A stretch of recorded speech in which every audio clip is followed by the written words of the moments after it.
Otherwise, I'm going to hand it over to our guest tonight. His name is Oscar Beisert, and I'm really excited to speak with him about this topic. Oscar, why don't you say hi and let us know, who you are and what you do? Hi, everybody. Again, my name is Oscar Beisert. I'm with the Keeping Society of Philadelphia.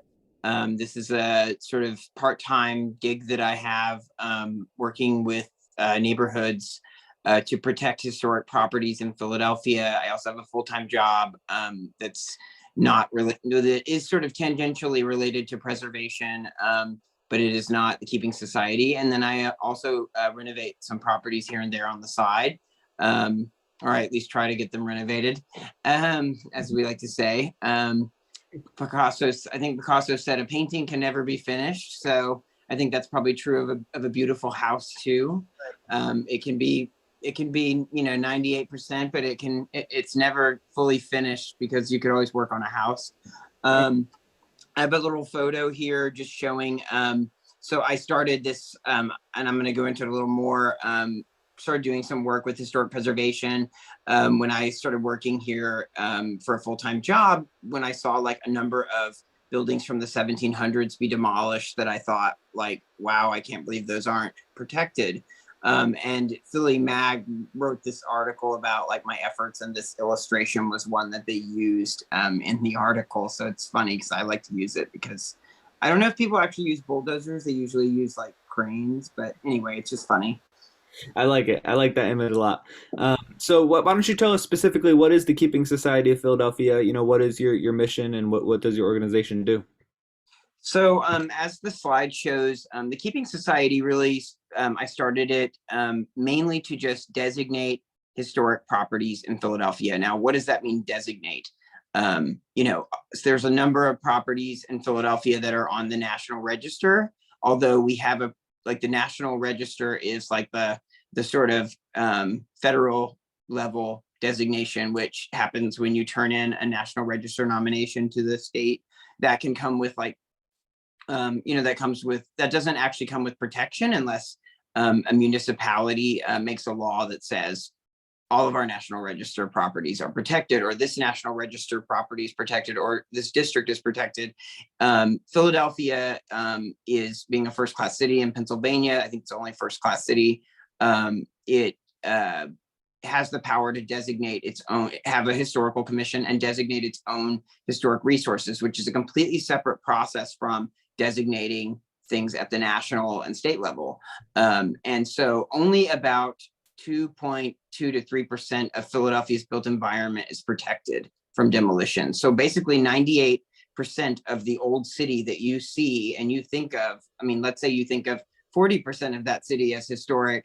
Let's say you think of 10% of that city as historic, it can be demolished, most of it, with no discussion, with no comment, no public, anything.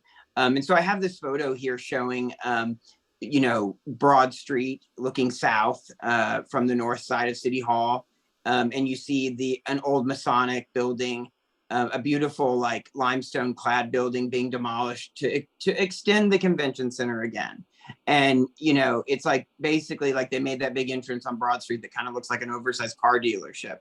Mhm. And it's sort of a good metaphor. This happened before I was in Philadelphia, and it's just horrifying to see like Broad Street's beautiful built environment be eroded for something that you could see anywhere. And so I really got started when there were a couple different buildings that got knocked down at once. This one was a former Black Baptist church in like sort of like in Bella Vista.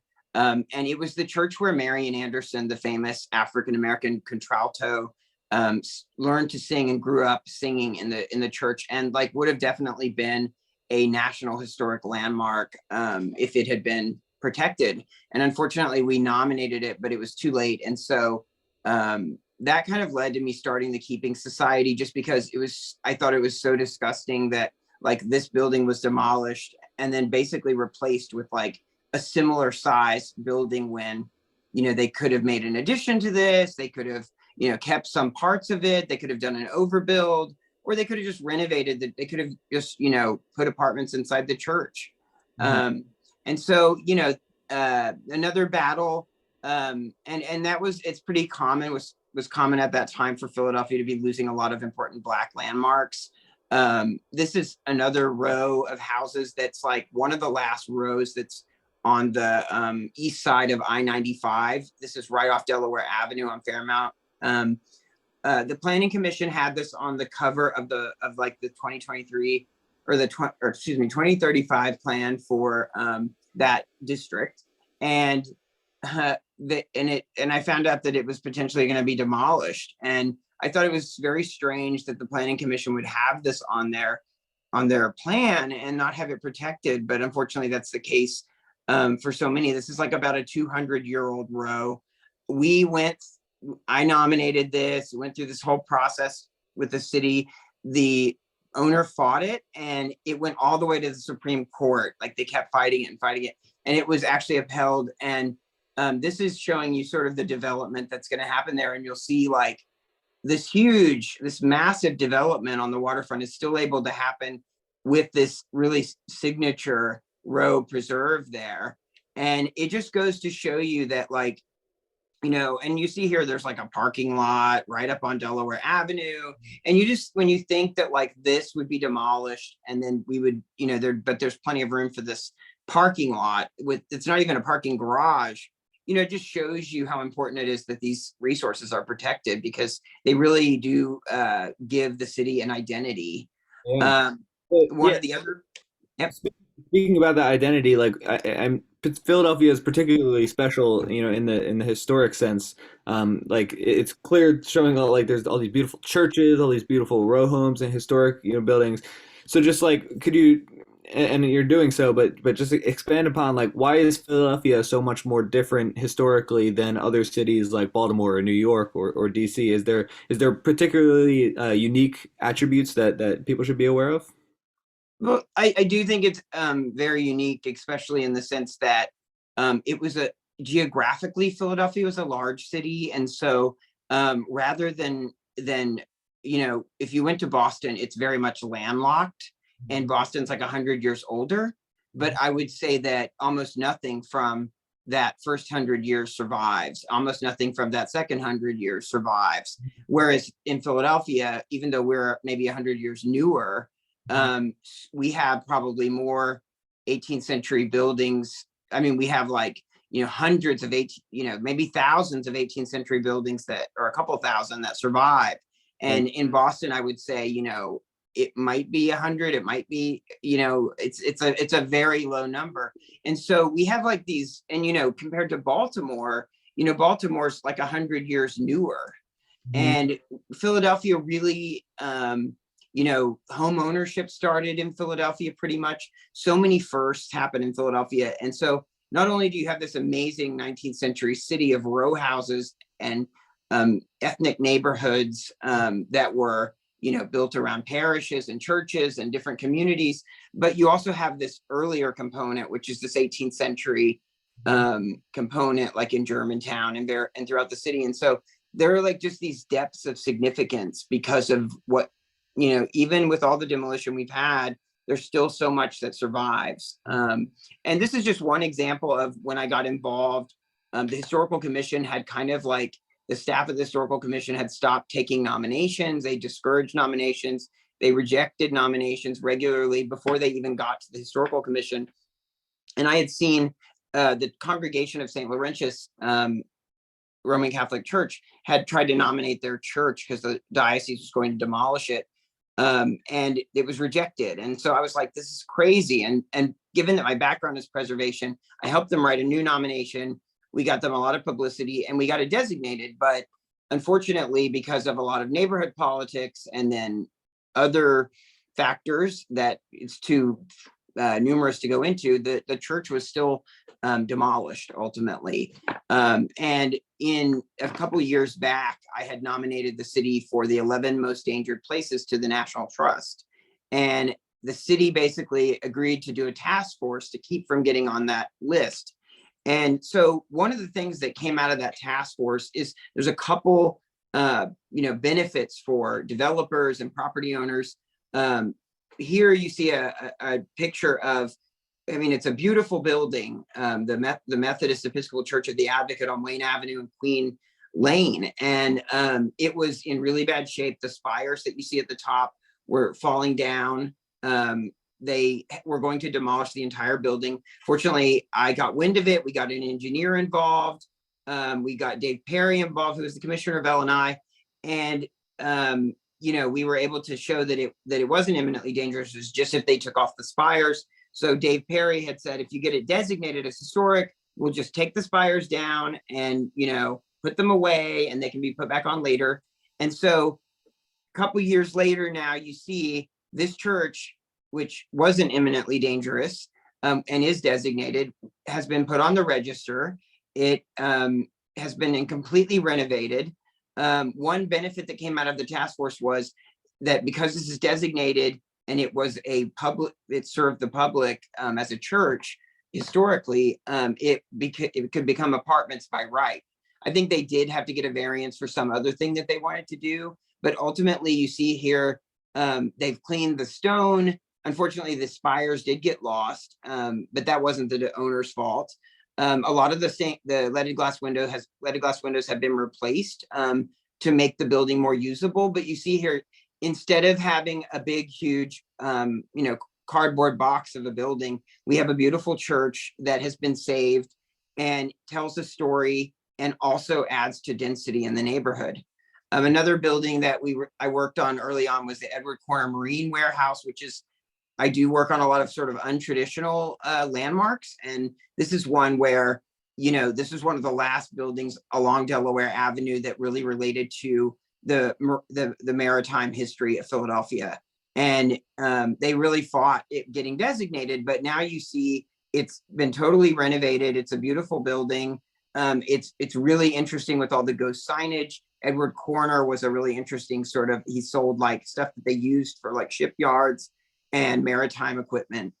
Another one that was going to get knocked down was the Harvest and Dairies, which was an incredible site in Kensington that was obviously a dairy. And this was one of many. And you see what's really cool is that the milk bottle is there. That's their water. That was the water tower.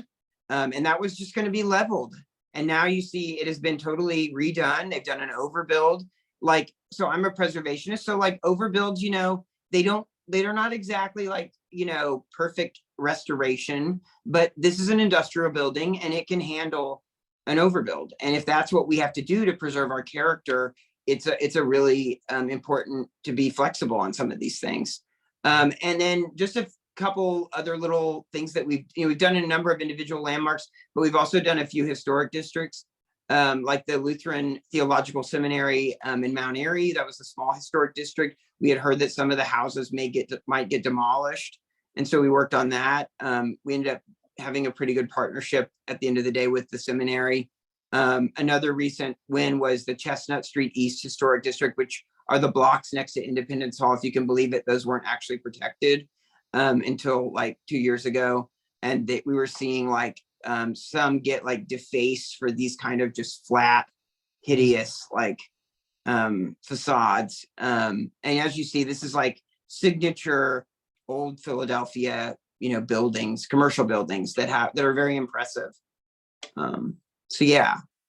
That's awesome. Those photos are great. Thanks so much for going through that. It's clear you've definitely established your credibility. It sounds like you are really passionate about this sort of work and know a lot about it. So I'm glad you're here tonight. And I think it's important that we talk to Jumpstarters, right, who are completing smaller development projects and hopefully eventually going on to be, looking at properties like these and making development decisions, for their communities. So let's before we get into the nitty gritty of it, why don't you talk a little bit about Germantown and what specifically about our neighborhood is there's a large concentration of these historic properties. So how has it been maintained for so long, and why does Germantown look different than other areas of the city that might have had homes like this?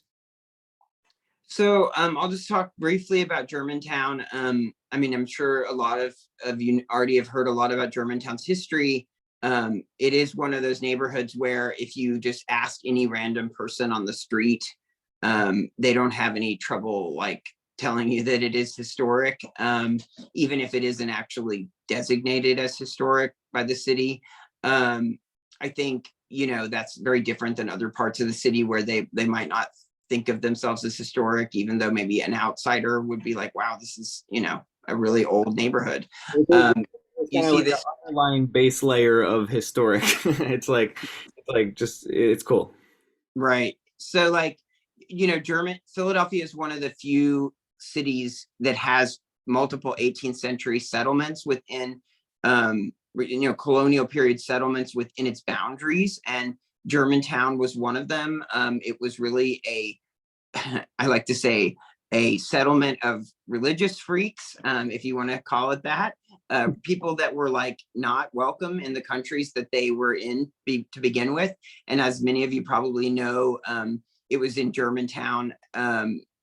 Supposedly, it was at Germantown Avenue and East Worcester Street, where they signed the first protest against human chattel slavery in America. It was Mennonites, Quakers, and some other Anabaptist groups that signed the petition, which was really radical for that time, but they were basically considered religious radicals. Over time, all of these German, these German groups, they built different churches along Germantown Avenue. And as you see here, you have a house on the right that, they started building in 1698 and built over time in the 1700s. It's called Wick. It's on right there.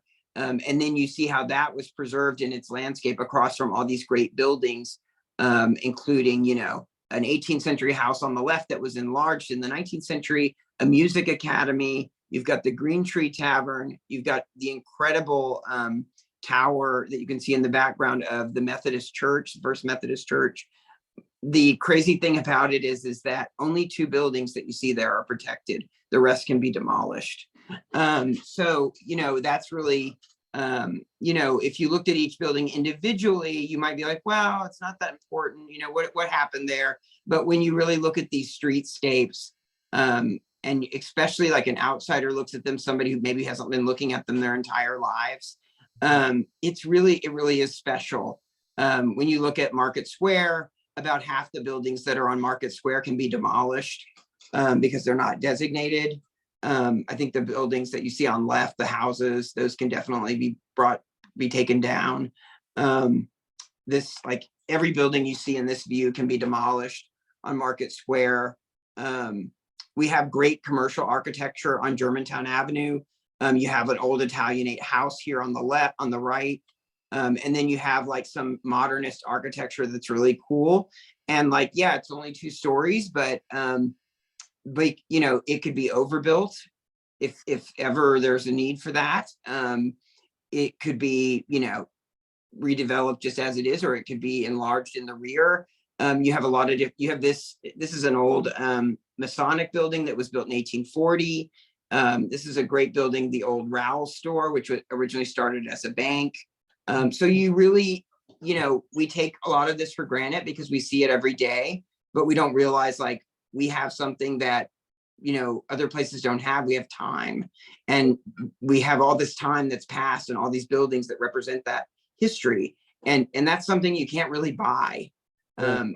And we also have a lot of thoughtful architecture that was not just the sort of run of the mill example of what you see of the period, but like on one side street, you might have, 5 houses in a row that maybe the best, one of them is just like all 5 of them are what would be the best house in a town somewhere. So it's really quite incredible. You see, like, here's just a grouping of different styles from over the years that are really special. The building in the middle, almost all of these can be demolished because they're not protected. I wanted to call out a renovation that was, I don't know if it was done through Jumpstart, I can't remember, but the Royal House at 5011 Germantown Avenue. That address sounds very familiar. Yeah, I think it was. And that was, I think, Trades for a Difference did the renovation. And this is the house you see here in a great streetscape, a very dynamic streetscape. And you see here that like this was probably in the worst condition of any building on Germantown Avenue. I remember going upstairs, you could see through the front wall, Wow. and it isn't a perfect restoration because they had to basically redo the whole front, but they did a really good job on this building, and they did put a lot of care and attention into it. So it isn't exactly as it looked historically in the 1700s, but it is a building that changed a lot over the years. So maybe in some ways that's appropriate, that they were able to have some license with that. And as you see, the buildings to the right are are very handsome buildings. Mhm. And I'm going to talk a little bit more about like renovation and historic properties, but I did want to just touch on Germantown a little bit. Yeah, that's great. That's awesome. And it's heartbreaking that so many of those beautiful buildings you're saying are a fraction of the buildings in it are protected, which is I'm happy that you're doing the work to protect them, and hopefully when as the years go on and as more and more development continues to happen, hopefully we'll see more of this protection in place, in part because of the work you're doing. So thank you. Um, so let's one thing I should have mentioned up top is you're also a jump starter. I missed that in your introduction, but Oscar did go through the Jumpstart training program and also has loans with us, done several projects under the Jumpstart financing. So I want to ask you, Oscar, a little bit about your personal development experience. Could you tell us about the projects you completed and sort of how that relates to your passion for historic preservation? So I've really mainly my experience has been just renovating properties like that I was going to live in, and then for some reason or another would eventually move, and then I wouldn't sell the property. In a way, I am like a hoarder of these houses that I've once occupied. Although I am working on a project right now that I have a Jumpstart loan on, that I will not be hoarding. At least part of it I won't be hoarding, and it's going to be sold. We have a buyer already, and so that's really cool. I just wanted to kind of show a few examples of stuff that I've renovated, and I wanted to touch on them because for example, like the house that you're seeing here is just a typical DC row house.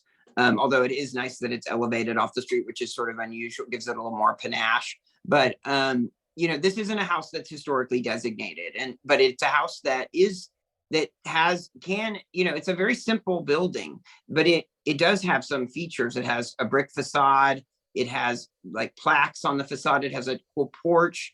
As you can see on the left, when I bought the house, it had been kind of changed. Like, the people from the 1960s and 70s came around, sold them awnings, sold them a fence, like a chain link fence, changed the wood railings out.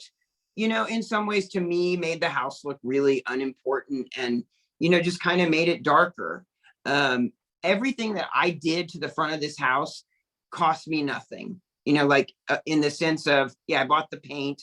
It cost me the time it took me to paint it. I went over there the day I bought it and got those awnings off the building because I was like, I hate these awnings. I mean, so it's like, that's my thing. But as you can see, I think the most I spent was maybe like $400 having that railing built, which was a little cheaper at that time. But you can see how just putting in that wood railing and painting it made a huge difference. I changed the door to something that was more historic. I would love to have changed the windows, but to something that was like period, or historic to the house, but I didn't have the money. So I did as much as I could with what was there. And I think that's the point I'm going to try to get across tonight, more so than about how to deal with designated buildings, but more so just in how to renovate something that is old and do no harm to it, and maybe even do it inexpensively, but also highlight the features that can make it more attractive. Mhm. So this is another house that I renovated, and I'm sorry that picture on the right is a little like washed out, but I bought it. Unfortunately, it was already painted. A lot of the houses in DC are painted. It would have had like a sandy brick, which a lot of people don't like. I kind of like because I know more about the period. But as you can see here, the house had a lot of character. It was just a corner row house in DC, typical enough. But you see here, one of the things that happened to the house over time, it got painted yellow. All the windows got changed, and probably one of the worst things that happened to it is they took away the original columns and put on those like awful like 1960s or 70s the salesman went around to the door and replaced the old columns. And this actually had metal columns, which is the original columns, but a lot of them were wood, so they were rotting, and they thought, oh, we don't have to paint them anymore. But it really makes the house look, it looks kind of like that heavy porch is just floating there. And you don't really think about it because you're so used to seeing it. But when you look on right, even though I basically just wrapped those. So one of the things I did was I painted the house myself because I could barely afford to buy it when I bought it. This was years ago. And I painted it myself and then hired someone to help me with it. And that made a huge difference in how the house looked. And I think a lot of times people will just rush to like stucco brick. But like with a lot of smaller row houses, I get it. If they don't have the best brick. And so, it's hard to save the brick. So I do like that in DC, they paint the brick rather than stuccoing over it. And then you don't know what's wrong with it. There could be issues that you're not going to see. I couldn't afford at the time to replace the columns architecturally correct. So I wrapped them in like a wood and painted it and, did the trim myself. And I think it makes a massive difference in how the house looks. 10 years later, I still own the property. And I recently spent the money to get the appropriate, like architecturally correct windows put in the house. I didn't get the most expensive ones, but I got like true divided light. There's the grids, the grids are there above the glass. And I got a loan and pay it off over time. And so little by little, I've been able to do things to the building to make it more attractive. I kept the old windows in there. Not everything can be done right at once. That's one thing to really remember. Especially if you hold the property, is that you can improve it over time and do the interior renovations that are even more critical. And then this is a Jumpstart project that I'm currently in the middle of, where you can see a huge difference in just fixing the roof and fixing some of the brick, painting. I mean, this is not what the visual change that you see here. Most expensive thing was maybe the $500-600 we spent to get that pent roof redone over the door. And we were very careful about it. We wouldn't let them take off these brackets. We wouldn't let them touch any of that. We went and got some salvage beadboard for underneath. And we did the roof just like the roof that was on the main building where it's done. And so I think, this is an example of how even we had to do new windows in the whole building. And then the front window was one of the few windows that worked. So while I would love to get a beautiful new window that's architecturally correct, I went ahead and just painted the old window so that it kind of has a little bit more chic look to it. I know it looks a little dark, it's hard to photograph, but you can see how just like a little bit of imagination and understanding of like how the building might have looked can really make a totally different product. This is the first Jumpstart loan I did. It was a 2-unit that I like kept as a 2-unit and lived in. And I didn't really spend much on making this look better. I mean, you could argue some people say it doesn't look better, but just painting and trying to make it more uniform makes a huge difference. I like that the brick is like crude and rough. Other people would clean the brick. I kind of like that. One of the things I hope to do in the future is add like real working like shutters to the building, because it would make it look more interesting. But this is just getting these signs off the building, painting the same color. I wanted to also mention, yes, these are cheap vinyl windows, and I did not put them in. They were there before, but white vinyl windows are probably one of the ugliest things in the world. So if you can spend a little extra to get, a different color than white, and then do your paint in a color that complements that. Black's really hot right now. Maybe it's overdone. Maybe there's other colors. But even if you can't afford to spend the money on an architecturally correct window, like what this would have had, even just doing anything other than white often makes the building look more expensive, and gives a better street presence. I also wanted to this is also a matter of opinion, and the historical commission would likely make you put in a wooden window that has something like this. That's something that they're pretty big sticklers about, at least on the front public view. My opinion is if you either go with something like this or just do a plain sash window that like is just one over one. I find this style on Right to be awful. Like it looks fake, it looks cheap. It just, it's funny, it's not even really that much more to do this, but I realize that in a tight budget, it can make a big difference. A few $100s can make all the difference in the world. So my feeling is this looks stupid. That's my opinion. Other historical commissions, other people might have different opinions. If you can't do this, I say just make it plain glass. Mm-hmm. So I just wanted to talk a little bit about street appeal too.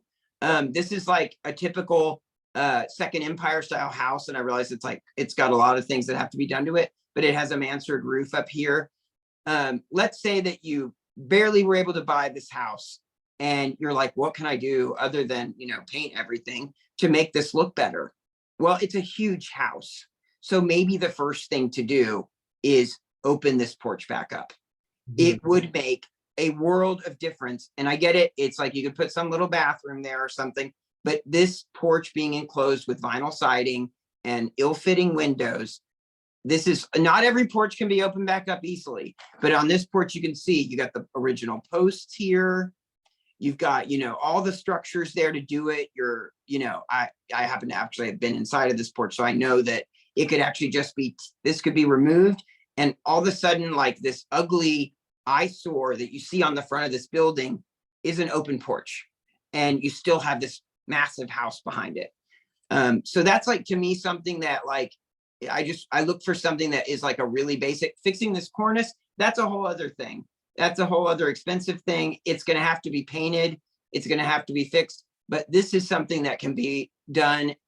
Like you might even be able to open that up over a weekend, and it would make a huge difference in how that house looks. So that's kind of part of like what I like to call do no harm. This is a recent, like just very light renovation and new roof that was done just down the street from me. It is by no means historically perfect or accurate. It has ugly vinyl windows, but they did not mess up this building. They were respectful. They painted it. They repointed some of the brick here. They added a nice root, a nice like gaff shingle. And they didn't they didn't cover up all of the trim. They didn't cover up the cornice with vinyl. They didn't take out the accent window. I get it. A lot of times you have to replace these windows. When you replace these tiny little windows, it really changes the way a historic building looks. And even if you get a replacement window for this one little window, or maybe like the little window that was here, they never really look right again. So, there are just things you can do that like do no harm. By no means is this a perfect example of preservation, but it is an example of preserving character defining features of a building. This is a renovation, a really nice renovation, and the interior is even better, that happened near me, near one of my properties from the side. They did a great job. They did replace the windows. They were in terrible condition. One of the things they did that I thought that harmed the building, it had all of its original working shutters, and maybe 2 or 3 of the 15 shutters that there were rotten. But, I know the people that live there now. And when I told them that, I was really upset to see those shutters just taken off and thrown in the garbage. I mean, they bought this from the person who renovated it. They were really upset because they loved the house. They're like, oh my God, I wish they had just put them in the basement. So, these are things that like, yeah, I get it. You can't put in architecturally correct windows every time. Sometimes you can't even get the whole building repointed. I'm suffering from that right now. But shutters, yeah, they might need to be painted, but it's a really character defining feature of a Philadelphia house. And I mean, they used them forever. This house was built in like 1915, and they're still putting shutters on these freaking buildings. But they do give the building a lot of character, and I get it. It's work to paint them, but it's also something that like really it can like add a lot of character to a building. I wanted to just point out like a couple other examples along Germantown Avenue of historic blocks and buildings that have had some have had good things done, and some have had really insensitive things done.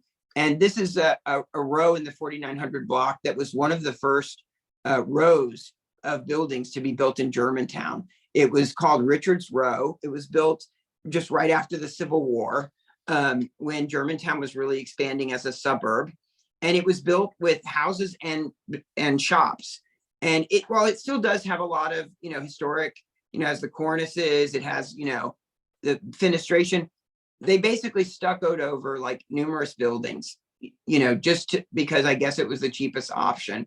And this is one example of where you can see how that stucco really doesn't complement these buildings.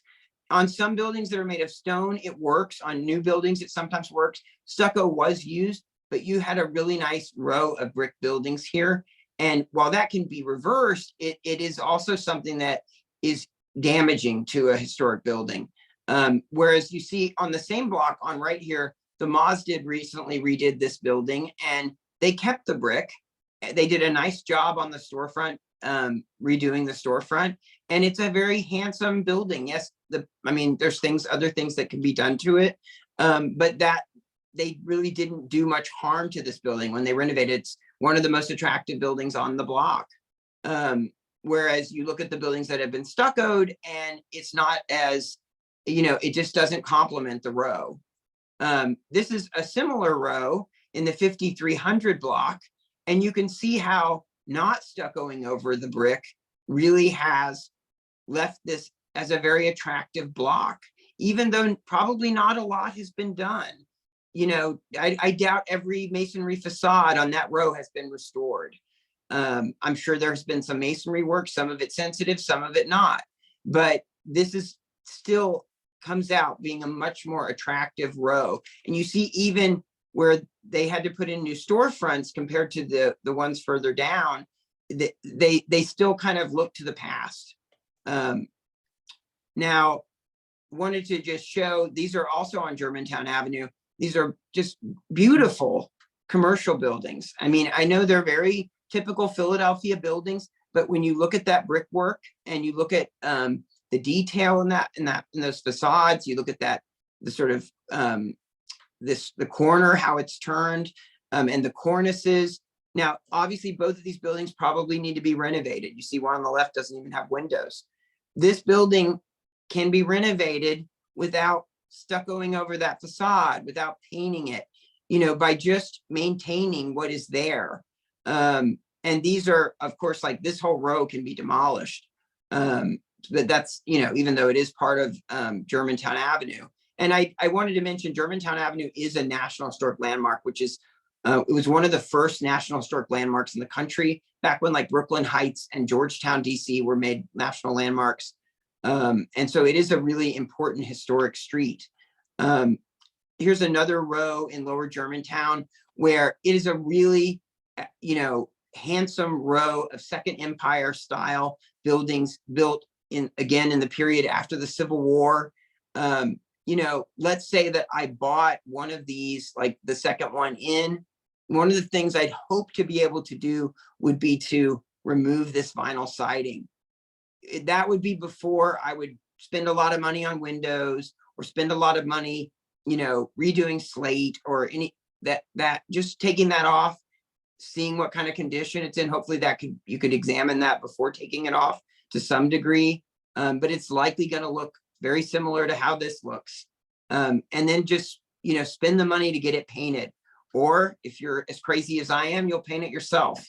The point is that these are really handsome buildings. And if we cover them up with siding or stucco, or we demolish them, we lose like something that has a lot of character. This is another row that like probably people look at me and think, why do you like this? This goes right up the curve of Negley's Hill across from Loudon, right? It's so European.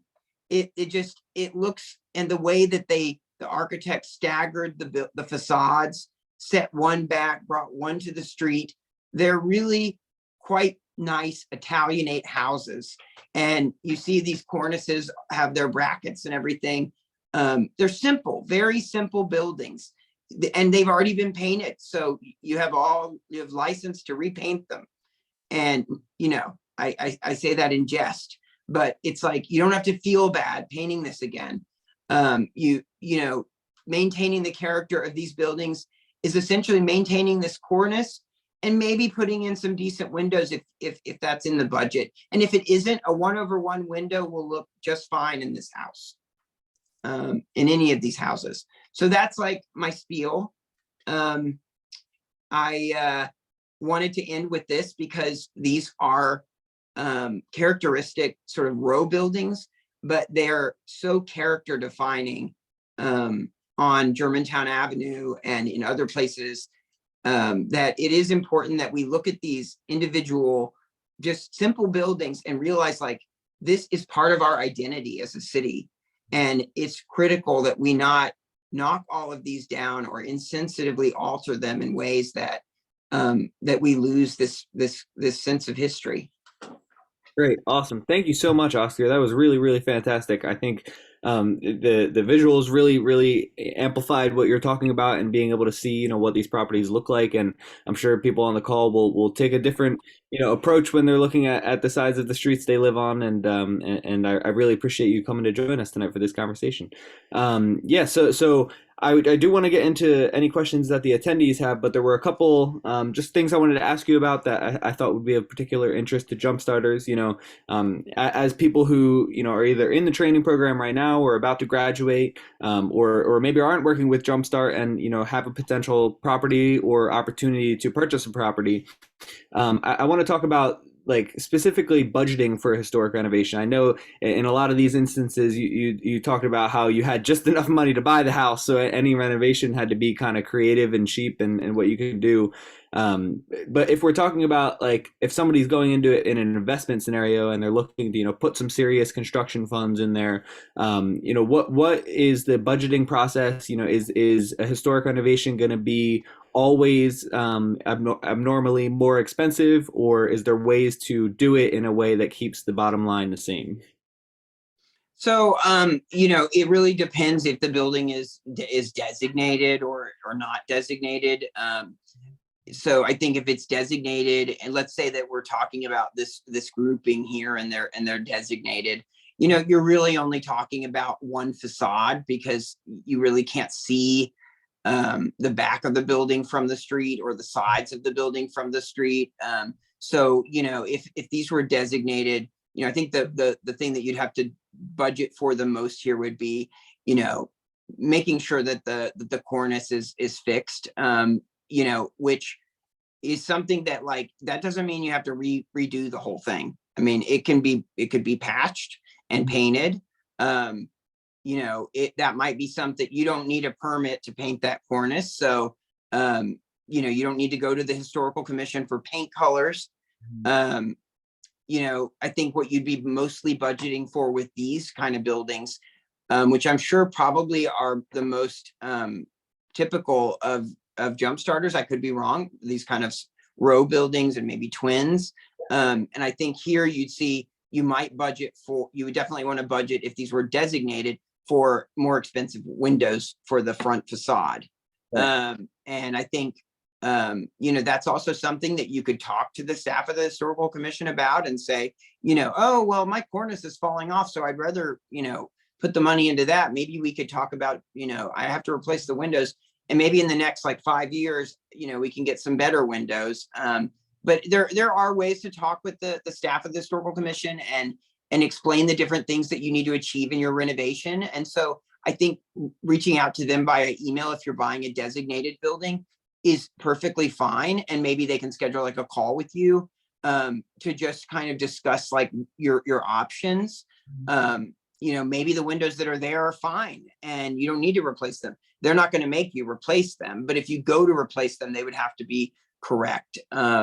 So I think budgeting for this type of building can be, not a crazy amount. I mean, I would say for most of these, because budgets are so tight now and costs are so high, you're probably not going to be budgeting a lot for a lot of, it'd be amazing to be able to have enough money to just go and have new shutters made for these and to fix every, storefront perfectly, or, to do every little detail. But, we all know that that's probably not going to happen, especially in like with interest rates higher, and costs being exorbitant at the moment. I think that, the do no harm approach that I've discussed is something that, you can make these look very handsome, with paint, so I think that's one thing to consider. Definitely. And one thing I want to reiterate that you said earlier was it doesn't need to all happen at once, especially if you're holding the property. It's not like once that loan, jumpstart loan time period is up, or once that initial free time that you have to work on the project is up. It's not like that's where it ends. And I think that it goes along with budgeting, right? Where it's like things might be really expensive right now, but if you can protect it and maintain it for a short or a little bit of a longer time period, that house is still being protected. It might not be right now, but you're committing to it. So yeah, that's great, Oscar. The next thing I want to ask is about ensuring the quality of contractor work on these properties.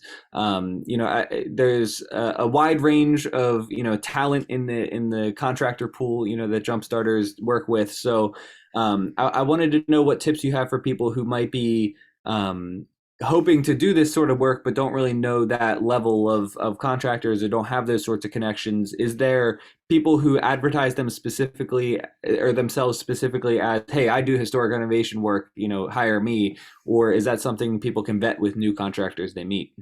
Well, I think, there's so many levels of projects. I think, when you look at like a project like that, like for example, like Ken's project, for the Max Levy building, that I can't remember what the name of it is now, but Autograph, yeah, Autograph Loft. That's a really, beautifully done, large building. And so like, of course, like, for some of the work that had to be done, at least, I'm sure that Ken employed, some, preservation, architect, or, but, for a house like this or a smaller building, I think, if you were going to spend the money to like get it repointed or something, let's say that you had a budget that included repointing the facade, you would definitely want to have your mason, and let's say it was historically designated, you would want to have your mason do one little piece of it as an example, and send a picture of that to the historical commission and say, is this acceptable for this property? If you're getting a few things, if you're fixing like a little piece here or there, that's really, I think, technically it might not be your discretion if it's designated, but I think that's a kind of a different thing. If you've got like a lintel that has to be fixed, but I think, it's so hard to find people that are affordable. So I think that like, really trying to get references for people is really good. I think the other part is you have to actually, even if somebody's comes highly recommended, you have to, watch what they do. Even if you have like somebody like Lowe's come out to measure new windows for you, they will come. If let's say that these windows had been downsized and you were, going to replace, let's say that they've been infilled and downsized and you were going to have to get new windows made anyway. Well, it's not much more to get that window made to fit the original size. But that doesn't mean that Lowe's is going to measure that window right. You're going to have to be on them and make sure and double check what they do. So I think that's one really important lesson that I've learned, like in a recent renovation, is that they'll come out and you'll tell them you want to make the opening the right size that it was originally. That's something that you have to watch. Especially there are, of course, like renovation, contractors that just do preservation. I just on Johnson Street, like Hanson is one of the, they're like at Johnson and McCallum, I think. And, they're like a, really expensive, preservation firm, but you can't always afford that with these kind of renovations. And so it's important to like, talk to different people in the Jumpstart group. If you see, windows that were done well, or you see a facade that was repointed and it looks good, find out who their contractor is, but don't just leave them there and walk away. You have to watch, because if you don't, if you're not regularly checking on the work people are doing, they might do something that is very different than what you thought they were going to do. And I think, the biggest example I can give you is like Lowe's coming out and measuring windows, or another window company, other window companies that have come out and mismeasured windows and then put in a small window when I'm already paying for a custom window. Right. So I think, that's something that's important. I think you can also go to, like, let's say you want an interesting front door that is like old, or you want like something that's like, you can go and you're going to spend, a few $100s to get that door. You can go to different places, like Provenance is a salvage place. They have a lot of older doors. There's the Philly Salvage. They can make you a door if you really wanted. Let's say you were doing a reno and your facade was in great shape and you were going to just spend the money on a nice door. You wanted like half paneled, half glass. There are places that will make you a door. It's expensive, Right. but Well, I think that going to like a custom door maker or a salvage shop or something is like so much more true to Philly history than getting the most expensive door at Lowe's or the most expensive door, from the main. I don't know. I hear what you're saying. I think those are great tips for people, and a lot of that I think also relates to renovations in general and general jumpstart rehabs. But just with historical preservation, it's clear just everything's at an elevated sense of like we got to really make sure they're doing this right, because you can't. I do agree, and I also would say, like, for row houses and buildings like this, go simple. Simple is better. Like this little door here, oh my God, this door with the oval, the fake leaded glass from Home Depot or Lowe's. Like, I get it. You buy your windows, that does not belong on any house in Philadelphia. It belongs somewhere in the suburbs. A door like this or a door with a window in it. I get it. That might not work in certain locations, but simple on these smaller houses is better, in my opinion. Cool. All right. Well, I'm going to move on to some attendee questions so that we have time for that. We'll wrap up in a few minutes here. And Oscar, if you could just answer the questions I asked, and we'll wrap up soon. First one comes from an anonymous attendee. They said, "Is eminent domain used in the repurposing of these historical properties?" So I'm unfamiliar with what they're asking, but eminent domain, what does that mean to you?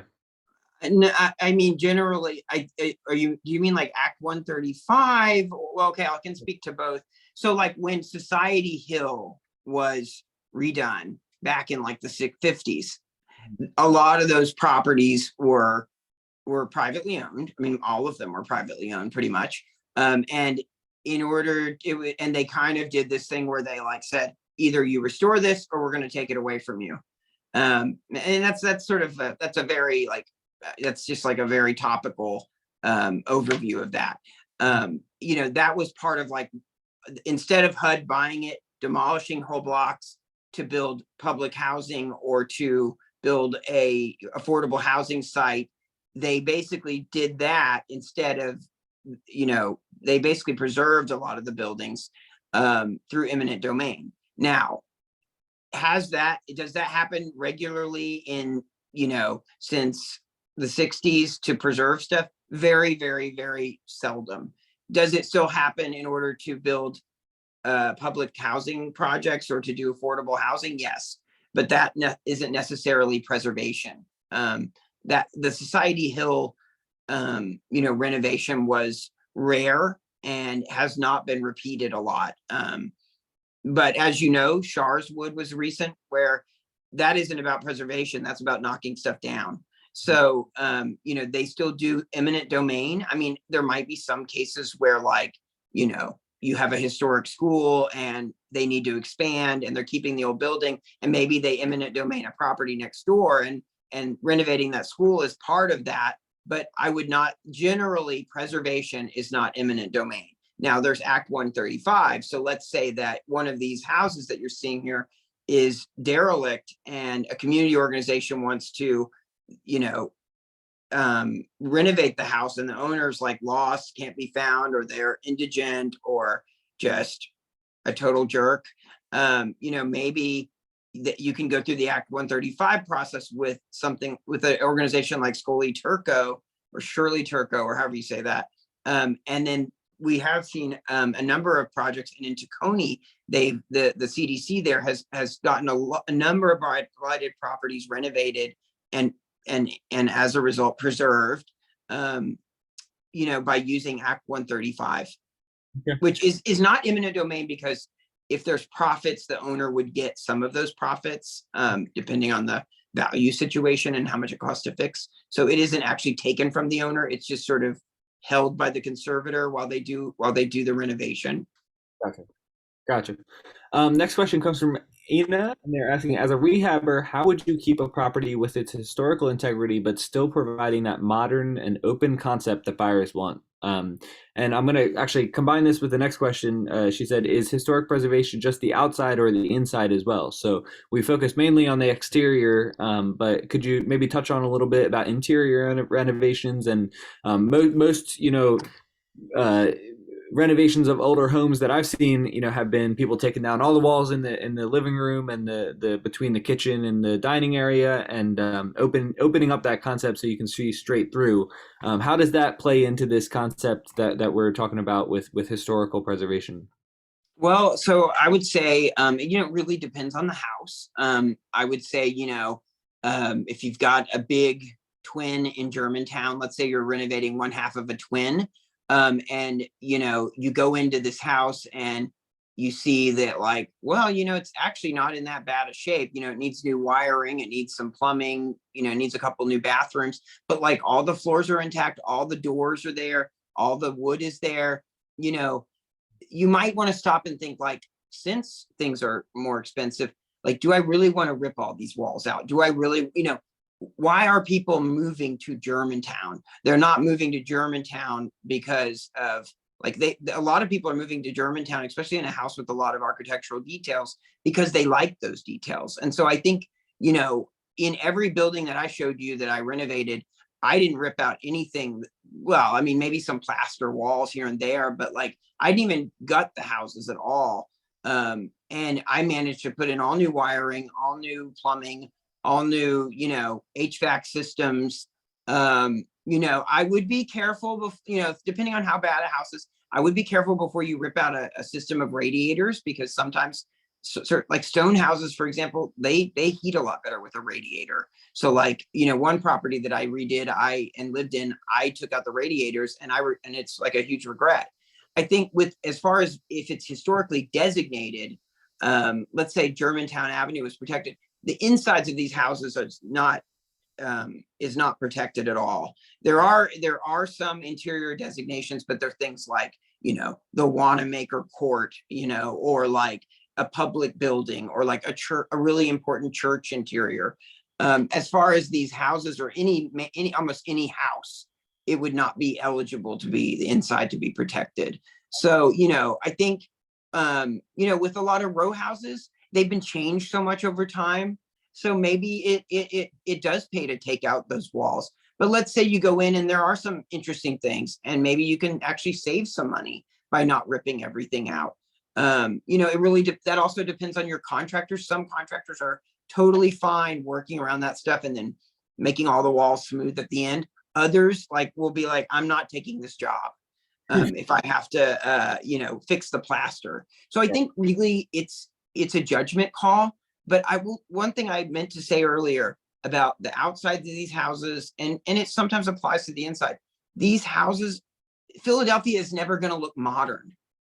It can look really bastardized if we mess everything up. So I think that's something to really think about. Like, am I going to try and make this something that it can never be? And I think that's one thing to think of when you if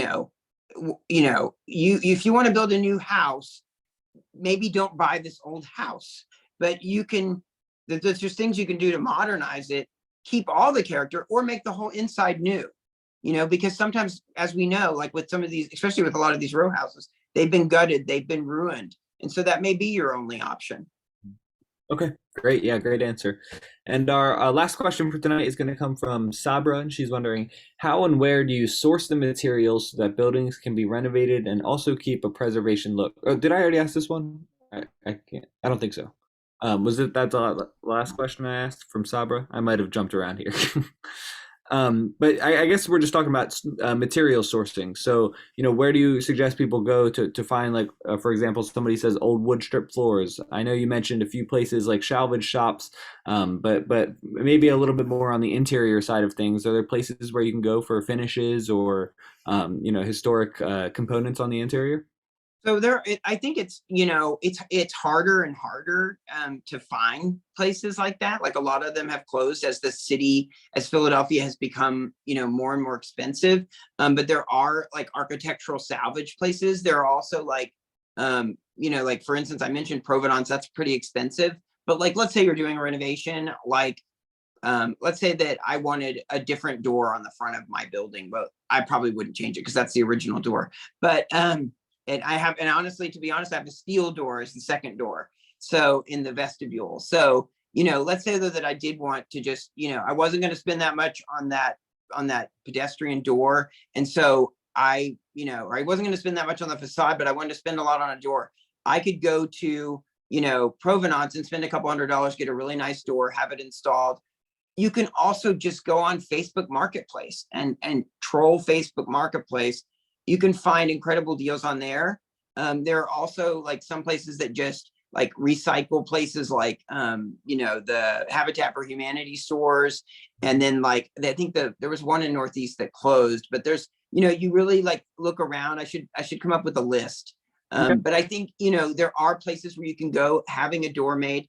I think floors, it can be a little harder, but of course you can find salvaged floors. I think if you're on a deadline and you're and like let's say all your floors were ripped out, or maybe one room you might have to do new floors in and then use those floors that you took out of that room to patch if you have to patch some of your floors. I think part of it too is like you don't have to be stuck in a box. Like you can be creative with this stuff. You don't have to look at it and say this floor has to look exactly perfect. Right. I mean, it's an old floor. People like old floors, especially you redo them and you put a shellac on there or however you choose to finish them. And people like that look. I mean, you could gut a whole house, make it all new. And if you had old floors in there are lots of people that would love that. So like it's sort of like I say, there's a balance to strike with a lot of this stuff. And it really depends on what you have. Instead of looking at the outside of the building and thinking, this is what I want it to be, go in and look at what's there and see what can be saved rather than looking at it from, I'm going to make this into something that maybe it can't actually be made into. So like, that's always what that's what I personally struggle with, changing things. Right. That's really hard for me. So, but I usually pick buildings that have intact inside. So, I think one of the things to think about is like, what's worth saving in here? Wait, these floors are, I wanted to do these blonde floors that I saw at this store, but you know what? These floors are actually in pretty decent shape and they're interesting. So maybe I'll do the blonde floors on another project. And, so those are the kinds of things that I think, and you can find them salvaged. You can also buy new wood floors. I mean, it's not cheap. And the problem with some of the new stuff is even like new wood windows. One reason I kind of advocate that maybe we don't need wood windows, even if we're designated, is because the wood isn't as good as back then. It doesn't last as long. And so that's one thing to think about when you go and buy like a wood floor is you want to make sure it's the type of wood or you're finishing it in a way that's going to withhold for some period of time, because some of the stuff they make now isn't as good as what they made then. And that's why I think it's fine to go and buy an old door and fix it up and, and put it in. It can really add a lot of character. And especially if you're renovating a house, like, and you're going to keep it, and maybe it's your front door and you have a vestibule, or, these are all judgment calls. So it's, and I get it. Sometimes it's just easier to have a new thing, but there's also times where it's perfectly appropriate to add. I've got a tenant. I put a wood door on one of my houses in DC, and I've had the same tenant for 12 years. They love that quirky house and all the things I did to it. So, you have to think about, like, in some ways you're going to attract if you want to attract a certain type of tenant, the things you do to the house are going to attract that tenant. And so, that's just something to think about when you make decisions on what to save and what to do. Yeah. Awesome. That is all great advice. Thank you so much, Oscar. I think that's a great place to wrap it up. I got through all the questions, and Just one last time, I really appreciate you coming on and spending the evening with us. I definitely learned a lot about certain landmarks in Germantown and the process, and I'm hopefully able to give some better tips to jump starters who ask me questions about these sorts of things. And I'll be sure to point them your way and towards the Keeping Society if they're interested in supporting the kind of work that you do. So I'll And also. and if anybody ever has any questions, like just like how just like any kind of question, like, wait, I just bought this house and like, what am I looking at here? Feel free to reach out. Like I can't be your consultant for free, but I'm glad to like take a look at a facade and be like, oh, this is a sort of 1860 building. This is what's original, this is what's not. Like, Yeah. feel free to reach out if you have any questions. Great. Thank you so much, Oscar. I'll definitely send out your email and your website just so people have a way to get in touch with you. And I might even be asking you questions I have come up myself because it sounds like you're a wealth of knowledge. All right. So thank you, everybody. I just want to real quickly wrap up with our upcoming JUMPinars. I know we're a little over on time. Thanks for everybody for sticking around. We have a in-person Jumpinar coming up in a couple weeks on the 22nd, talking about how to find and research comps. So, how to get together sales and rental comps that support your project's potential sales price or ARV or rental amount. And that's a really important part of the process for our loan application. So Elizabeth Beckett is going to be joining us as a real estate expert to talk about strategies for market research and how to get those comps together. And then later next month, we have on the 5th, permitting for new developers with representatives from the Philadelphia Licenses and Inspections Department. So that should be a really fun one. I say that half in jest, but we'll get to some nitty gritty details about how to go through the LNI process and get your project permitted and legal and all that good stuff. And I'm looking forward to diving into that with everybody. So yeah, you can register for all those at jumpstartgermantown.com/events. And also all our past Jumpinars, including this one, are available at jumpstartgermantown.com/library. I should now start saying that only our virtual ones are available online. So the in-person ones aren't recorded yet. But you can go to our website, jumpstartgermantown.com/library, and see all the Zoom recordings. And I'll get this one up by the end of the day tomorrow. So yeah, thank you again so much, Oscar. Appreciate you joining us, and I will see you around. And thanks everybody for joining us tonight. Have a good one. Bye.